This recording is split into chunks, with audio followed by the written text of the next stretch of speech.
My name is Miguel Sandoval, and I've been hunting elk in the Rockies since I was a boy. My father taught me to respect the mountains, to never leave trash behind, and to always pay attention to the signs of wildlife. I've seen bears, mountain lions, and moose up close. Nothing rattles me easily. But in the fall of 2018, during an early morning hunt near Bear Lake, I saw something that still makes the hair on my arm stand up. It was late October. The air was crisp and dry, with a thin layer of frost on the ground. I'd been tracking a bull elk since dawn, moving slowly through the forest. My rifle was slung over my shoulder, and I stopped often to listen. That's when I first noticed how quiet it was. No birds, no wind in the branches, just stillness. As I crouched near a fallen log to scan the ridge ahead, I caught a faint but distinct smell, musky, earthy, and strong, like wet animal fur mixed with decay. It wasn't an elk or a bear. I know those scents well. This was different. A moment later, I heard a soft but heavy thump, like a footfall. Then another. Whatever it was big. Slowly, I turned my head. Between the trees about 30 yards away, something was moving. At first, I thought it might be another hunter, but the shape was all wrong. It was tall, much taller than a man, broad-shouldered, covered in dark brown hair that blended with the tree bark. It walked upright, but with a slightly hunched posture, its long arms swinging at its sides. I couldn't see its face clearly, but I knew it was watching me. The moment our eyes met, or at least I felt like they met, my whole body tensed. I raised my rifle, but not to shoot, just to steady myself. The thing didn't make a sound, just stood there for a few seconds, and stepped behind the tree and vanished. I stayed frozen for what felt like an eternity. When I finally moved, I crept toward where it had stood, my heart pounding. There were no clear footprints on the hard, frozen ground, but some of the underbrush was flattened as if something heavy had passed through. No claw marks like a bear would leave, no snapped twigs from antlers, just a trail that stopped abruptly. I decided to back away and head downhill. The feeling of being watched never left me. Every few steps, I would glance over my shoulder. Once, I caught a glimpse of movement, far back between the trees, tall and dark, but when I blinked, it was gone. Back at camp, I told my cousin what I'd seen. He laughed it off, said maybe I'd spotted a big guy in a ghillie suit or a trick of the light. I didn't argue. Out here, stories about the big guy in the woods aren't rare, but no one admits to believing them. That night, as we sat by the fire, I heard a sound from the ridge, a deep, resonant knock, like wood striking wood. Then another, farther away. My cousin went quiet. He had heard it too. We stayed up late, rifles close, but nothing else happened. I haven't told many people about that encounter. I didn't take a picture, didn't collect hair or prints. I only have the memory of something huge, upright, and silent, watching me from the trees. I still hunt in the Rockies, but never alone, and never near Bear Lake again. I can't prove what I saw, but I know it wasn't a bear or a man. Whatever it was, it moved with purpose, like it belonged there, like it was guarding something. My name is Daniel Harris, and I work for a delivery company that sends trucks up and down the back roads of Colorado.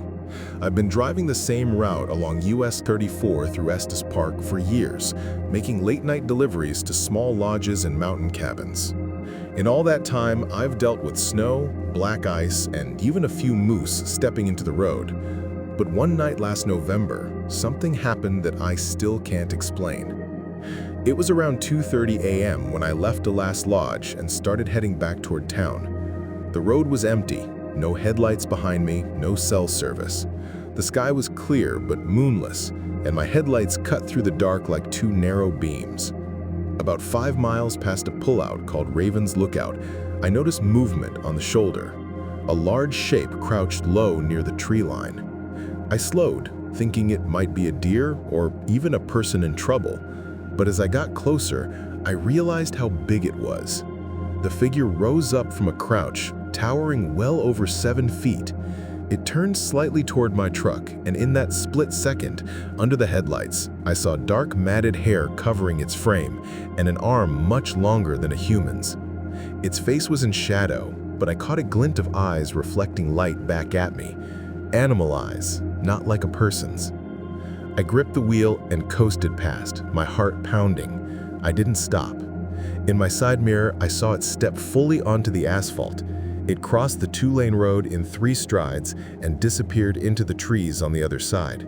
The movement was smooth, fast, and eerily quiet. No crashing branches, no sound but my own engine. I drove another mile before pulling over to calm myself. My hands were trembling so badly I had to turn the engine off. After a few minutes, I decided to circle back. Part of me wanted to prove I'd imagined it. When I reached the spot again, nothing was there. But on the edge of the road, illuminated by my high beams, were enormous prints in the thin snow. Bare, human-like impressions with no shoe tread. They led from the trees to the asphalt and across, exactly where I'd seen the figure cross. I took a couple of photos with my phone, but they came out blurry. My breath showed in the cold air as I crouched to look closer. The prints were fresh. You could see each toe shape. But the more I stared, the more I felt the woods pressing in on me. That same sense of being watched. I got back in the truck and drove straight to town. I haven't shown the photos to anyone but my wife. She says it was probably a bear or a trick of light. Maybe she's right. All I know is that the prints were there, and something far larger than any man crossed that road in front of me without a sound. Since then, I've stopped taking the mountain route at night. My name is Thomas Reynolds, and I've been working as a hiking guide in the Rocky Mountain National Park for over 20 years. I know every trail, every creek, and every sudden weather change that might surprise visitors. Yet, there's something I've never been able to fully understand. Something I rarely mention to tourists so as not to scare them. It happened 3 winters ago, in a part of the park where almost no one dares to go. That day, I was leading a small group of 3 hikers. It was January, and the cold air cut into our skin like knives. Our plan was to reach an old ranger cabin built decades ago to spend the night before heading to the summit at dawn. I knew the trail would be covered in snow, but I didn't imagine it would be so quiet. Not even the birds sang. It was a heavy, almost suffocating silence. By late afternoon, I stopped to rest in a clearing. That's when I noticed some huge tracks in the snow. They weren't from a bear or an elk. The footprints were longer than those of a grown man and headed in the same direction as we were.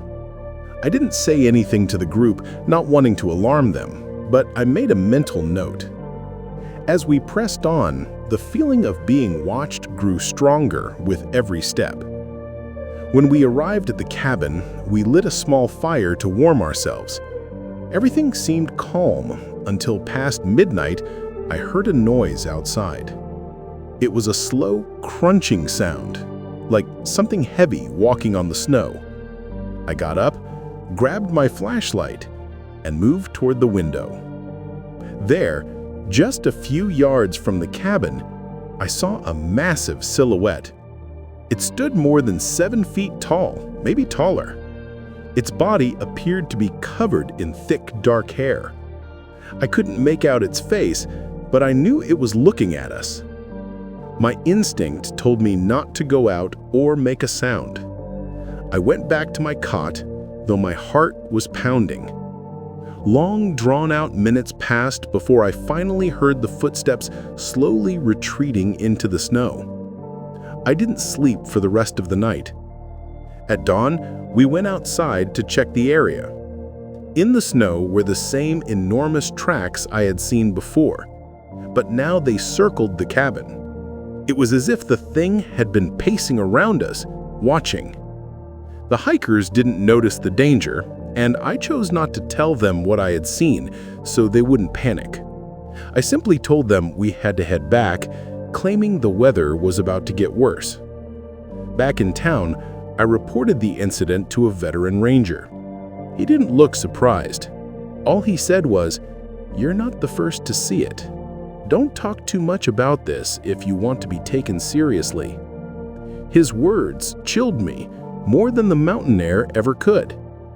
Since then, every time I guide someone through that area, I feel that something is still there, hidden among the trees, watching in silence.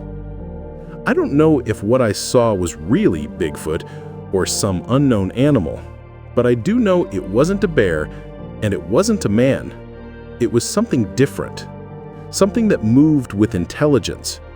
It left no trace other than its footprints and never acted aggressively. Still, the feeling of being watched out there in the vastness of the Rocky Mountains remains one of the most intense and unsettling memories of my life. Now, whenever someone asks me if I believe in Bigfoot, I don't know how to answer. I just tell them, out there in the depths of the Rocky Mountains, there are things you'd rather not run into. My name is Rachel Bennett, and I've worked as a volunteer search and rescue coordinator in northern Colorado for nearly a decade. Most of our calls are straightforward: lost hikers, sprained ankles, or people unprepared for sudden snowstorms. But there's one case I can't forget, one that still wakes me up at night. It happened 4 years ago near Glacier Gorge, deep in the Rocky Mountains. A man named Evan Clark, 38 years old, had been camping alone for 3 days. When he failed to check in with his wife, she called us. We assembled a team of 5 and headed up the trailhead at dawn. The weather was cold but clear, perfect for tracking. Evan was an experienced outdoorsman, so at first I assumed he had just lost his way. As we hiked, I noticed something strange. The woods were eerily silent. No wind, no bird calls, just the crunch of our boots in the snow. After several miles, we found Evan's campsite. His tent was still standing, his stove set up, and his food bag untouched. But there was no sign of him. What caught my attention most were the footprints. His own tracks led away from the tent, but alongside them were other prints. Huge, human-like, but far larger than any boot size I'd ever seen. At first, I chalked it up to snowmelt distorting the tracks, but the temperature had been well below freezing. The prints were crisp, clear, and spaced as if whatever made them had a much longer stride than a man. They led uphill into dense forest. We followed the tracks for nearly an hour until they ended abruptly near a cluster of boulders. No drag marks, no sign of struggle, no blood, just Evan's footprints stopping as if he'd vanished into thin air. I radioed back to base and requested a K9 unit, but when the dogs arrived, they behaved oddly, whining, refusing to follow the scent past a certain point. One of the handlers, a veteran, muttered under his breath, "Not again." I pulled him aside and asked what he meant. He told me that over the years, several disappearances had occurred in this area under nearly identical circumstances. Large, unexplained tracks, dogs refusing to go on, and no trace of the missing person beyond a certain point. Officially, these cases were attributed to falls, animal attacks, or hypothermia. Unofficially, he said, people whispered about something in the woods. We searched for 3 more days, using helicopters, drones, and grid sweeps. Nothing. Evan Clark was never found. His gear was intact, his footprints clearly visible, and those huge tracks beside his were documented in my field notes. But there was no body, no clothing scraps, nothing. I never reported the footprints in my official statement. Experience had taught me that bringing up anything unusual only undermined your credibility. But I couldn't shake the feeling that we weren't alone out there during the search. At night, when the team camped, I would hear faint, distant knocks, like wood striking wood, and low, almost inaudible vocalizations. I tried telling myself it was the wind or distant avalanches, but it didn't sound like either. To this day, Evan's case remains open. His wife still calls me once a year for updates. I have nothing to give her. Outwardly, I say we exhausted every lead. Privately, I think about those prints, the dog's fear, and the uncanny silence of that forest. I don't know what took Evan, or if anything did at all. Maybe he slipped and fell into some hidden crevice no one has found. But deep down, when I close my eyes, I can still see those tracks next to his, and I can still feel the weight of being watched. Whenever I return to Glacier Gorge for training exercises, I feel it again. That sense that something enormous and unseen is out there, moving between the trees, just beyond sight. I've stopped dismissing the stories people tell about the Rocky Mountains. Some legends start somewhere, and some are warnings we don't understand until it's too late.